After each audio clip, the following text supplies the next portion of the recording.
Hello po ulit mga kababayan. Nandito na naman tayo sa Japanese lesson. Ngayon naman, gagawin po natin ang sa. Kasi nung nakaraan pong video, ginawa natin yung aiueo, tapos kakikukeko. Tapos ngayon, sashi suseso naman. Okay, let's get on to the video kasi gagawin po natin this time mga 5 to 7 minutes lang, ganun. Para hindi masyadong mahaba. You know, easy quick lesson lang. Okay, so magsisimula po muna tayo sa. Ganito po. Una, gaganyan nyo muna.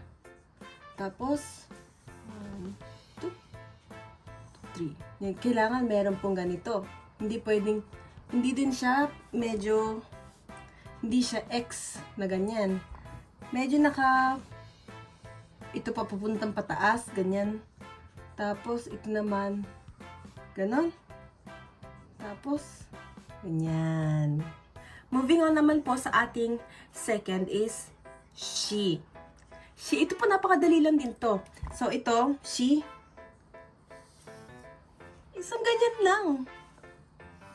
Oh, parang ano siya, parang hook. She. Yan, pamadalian lang. Ang next naman po natin ay su. So, ito medyo kakaiba siya ng konti. So, first, mula dito, gaganyan muna. Tapos, from top, kurut.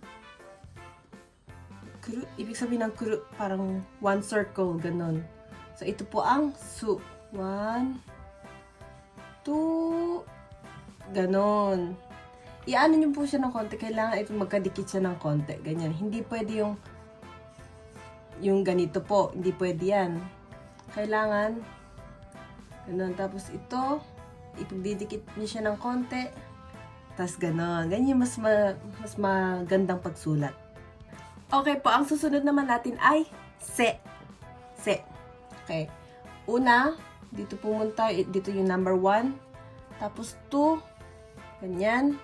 Tapos 3. Gano'n. Kailangan mas mataas po ito compared dito. Yan. So, 1, 2, 3. Ganyan, se. And lastly naman, ang so. Ito rin po medyo mahirap din siya ng konti. Pero okay lang, carry naman. So, 1, 2, 3, 4. Ganun. Kailangan sarado yung nandito. Hindi pwedeng nakaganon malaki. Medyo mahirap intindihin po kasi. Pero mas maganda na ito maliit lang yung gap. Ganyan. Parang magsulat kayo ng Z, tapos letter C. Ganun. Parang Z tapos letter Z. Ito na po yung so. Okay, so gagamitin natin yung mga flashcards. Ito naman ay sa. Magpa-practice po muna tayo. Ito yung she. Ito yung su. Ito yung se. Ang so naman, ito po yun. Ito. Pero meron ding pong paraan na ganito yung pagsulat. Ganyan. Ito yung so. Yung Z, tapos may C, or parang Y siya, tapos may C. Ganun. Okay, so isa-shuffle ko siya. Shuffle ko siya ng ganyan. Tapos, sabihin nyo kung ano yung pinapakita ko. Okay? Ready? Yan. Ito ay se. Ito ay si. Ito ay so. Ito ay su. Ito ay sa. Okay, isa pa. Yung nakaraan pala, ginawa namin yung kakikukeko. So, pagkatapos nito, gawin natin yan. Ito ang sa. Ito ang si. Ito ang se. Ito naman ay so. Ito ay su. Gawin naman natin yung kakikukeko. Okay, ito yung nakaraan nating lesson. Kakikukeko.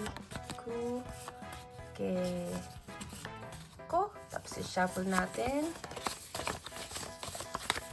Okay. Ito ay ke. Ito ay ko.